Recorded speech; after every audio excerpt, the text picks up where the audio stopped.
Down I went to Fort York with my little group of grade 7s and 8s, and I went into the kitchen and I saw someone, it may have been Fiona, Bridget, and I looked at them and I thought, in another world, that's what I would like to have done. I got to know Fiona, she gave cooking classes, I took some of them, and when she set up the program in about 1996, she gave me a call and said, would you like to join? I just thought, you know, life has begun. I'm going to start by just showing you a few of the things that we cook in the kitchen. Those are pink pancakes. They come from a Hannah Glass recipe.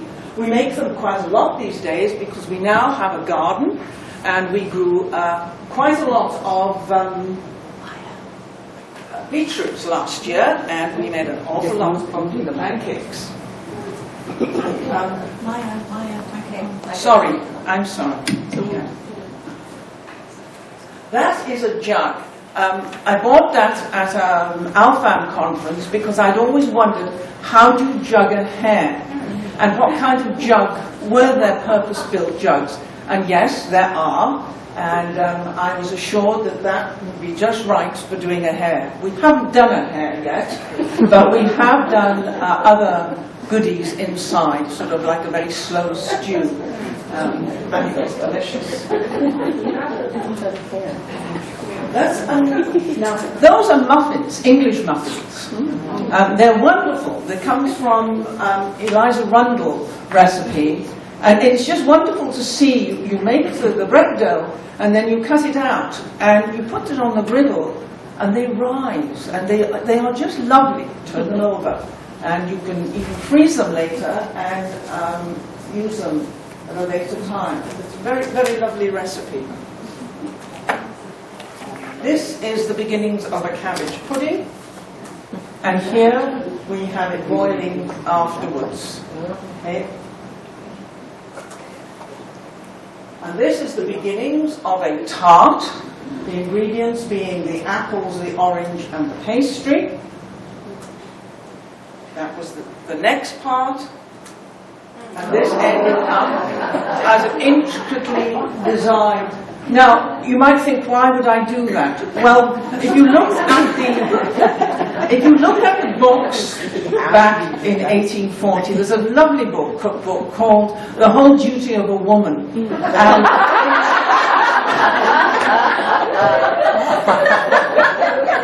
in it are designs for these pastries, for Florentines. She has designs that they also appear in a kiddo recipe book.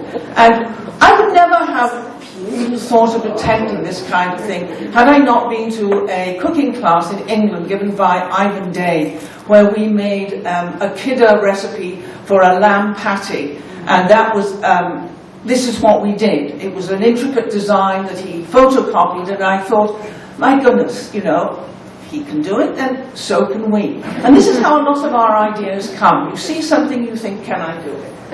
How long does it take? And that was the end result. Enjoy the slides. Okay. Research at the fort follows many paths. Sometimes we're just looking for a new dish to make for the Georgian dinner. Other times it's related to a new piece of equipment. Then again, it might be making a product such as mushroom ketchup, which is needed in many 18th century dishes, but not readily available at the supermarket. Then there is just intellectual curiosity. How long has this recipe been around? How has it changed during the years? Why did it disappear? And that has led us to putting together binders of the history of recipes. Started with Pippin tarts, and I found it in the Cook Not Mad, and then I thought, I've seen that before. And then I thought, oh, okay, I've seen that somewhere else. And I traced it back, right the way back to Hannah Woolley from about 1670. She has a very, very similar recipe. And this got us thinking. It's really quite fascinating to understand the recipes. So when you're talking to people who come into the kitchen, you can give them a real understanding of what you're doing. And put it back right in the sort of the kitchen, but back in the century where it began and where it was. So we put together binders over the years of seed cakes and pound cakes, Portugal cakes and heart cakes, cabbage puddings, that was because of that one, mince pies, pippin tarts and raspberry tarts, trifles, florentines, pickling mangoes, and gingerbread. So we now have extensive research done on each of these items. But sometimes, just as I say, one thing leads to another. And this was the case of the jam tarts. We all know the nursery rhyme. The Queen of Hearts, she made some tarts all on a summer's day. First published in 1782. However, if you look into an 18th century recipe book, you will not find a recipe entitled "To Make Jam Tarts." There are many paste recipes and jam recipes. Tarts may appear on menus, usually in the second course, so you have to find the recipe in a different way. Now, all this has been possible for me since somebody kindly showed me how to order books on Amazon. Because before that, I had quite a nice collection of reproductions of cookbooks, but it was limited to the limited number of 18th century and early 19th century English cookbooks. And so I was directed, and then there was this one website which has put on every English 18th century cookbook. And I got the odd one, but over the years, my husband says, "What do you want for Christmas?" And then he looks at me, and I say, "Christmas comes, every 3 or 4 weeks with another husband." So I've now got a collection of probably, 60 or 70 or 80, maybe even 100 of these cookbooks now around the house. So I can read all, it's just wonderful, all these cookbooks. So I was reading Elizabeth Moxon, The English Housewife, which first appeared in 1741. Now, I was told by Ivan Day that you must always go back to the original cookbook that the author wrote, not the later publications. He said, if you want to understand the cook, you've got to see her first cookbook, because that's probably what she wrote. Things changed and things get added and taken away, and you're not quite sure what the publishers did with it. So eventually I have the English Housewife, 1741. And there appears this recipe to make sweetmeat tarts. Make a little shell paste, roll it, line your tins, prick them in the inside, bake them so, then when serving up, put any sort of sweetmeats, what you please. You may have a different sort for every day. Do but keep your shells baked by you, so you will really keep a lot of these. Well, this was a wonderful recipe to fall into, because here we have everything we needed. We needed blind baking. And we didn't know whether they did blind baking in the 18th century, because it's difficult to find references to it.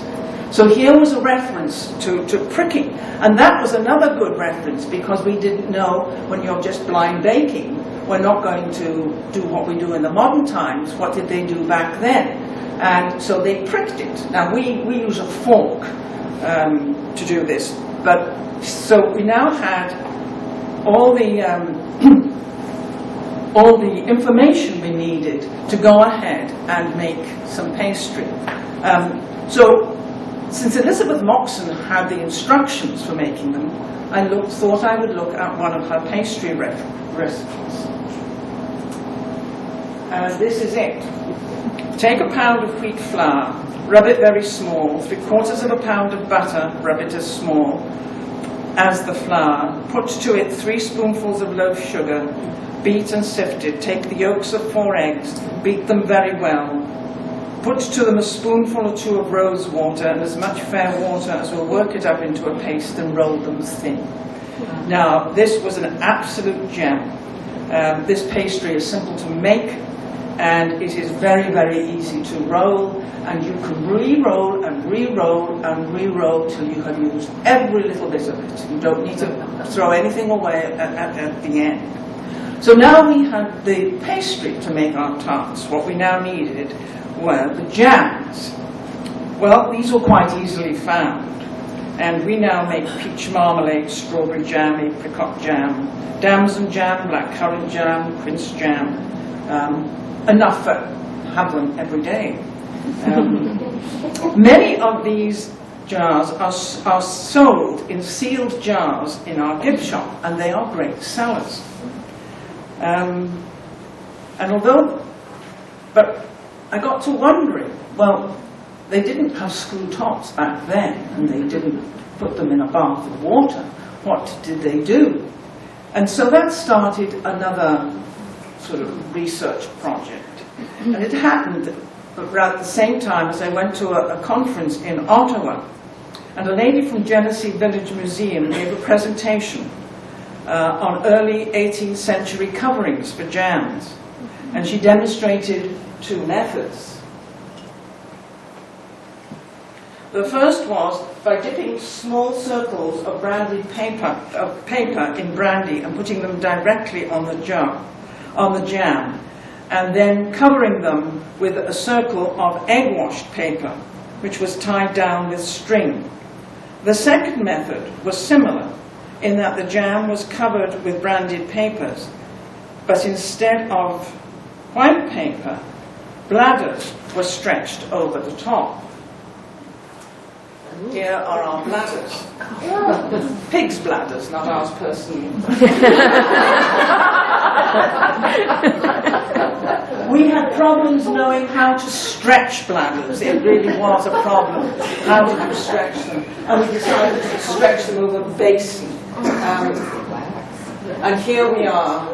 It's probably Elizabeth's hands or one of our volunteers' hands holding down the bladder and tying the result. Okay.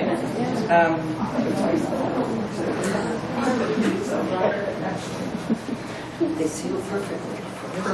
Absolutely. Well, then we started researching how those were 19th century methods. So I thought, well, what did they do in the 18th century? Was it any different? And yes, it was.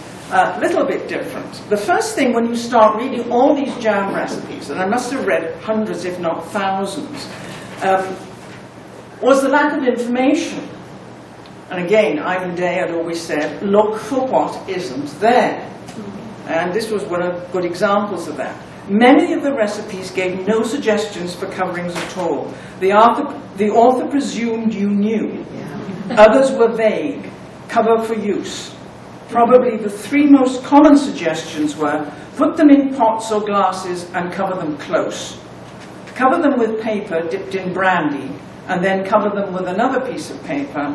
Cover them with paper dipped in brandy, and then cover them with a bladder. Those were the more common ways. But during that time, I collected quite a collection of other ways, and some of them were using a cork with a little rosin over the top, using a cork, and then keeping them in the cellar covered with sand. Another one, drive the cork in hard and cover them over with pitch.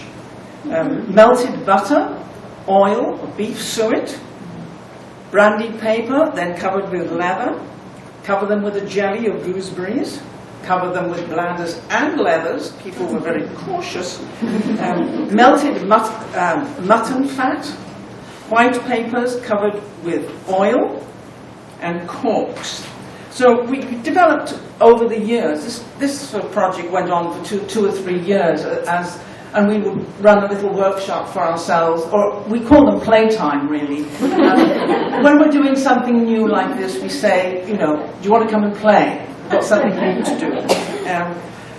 Well, we now had these pig's bladders. And I can remember a cook from Pennsylvania saying, oh, there's a Hannah Glass recipe, and she cooks chickens in them. And I thought, well, yeah, if Hannah could do it, then maybe we could. And Elizabeth and myself and Catharine Tanaka and another cook went down one day, and this is what we did. Take a good fowl, pick and draw it, slip the skins down the back, take out the flesh from the bones, mince them well, small, mix them with a pound of sweet suet, a pint of oysters, we use canned, 2 anchovies, shallots, grated bread, some sweet herbs, shred all this well, mix them together and make them up with the egg yolks. Turn all these ingredients on the bones again, draw the skin over again, then sew up the back, and either boil the fowl in a bladder an hour and a quarter or roast it. So here was the bladder.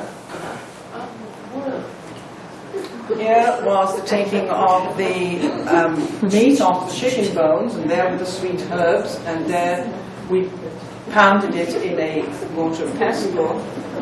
Here we are, got it into the bladder with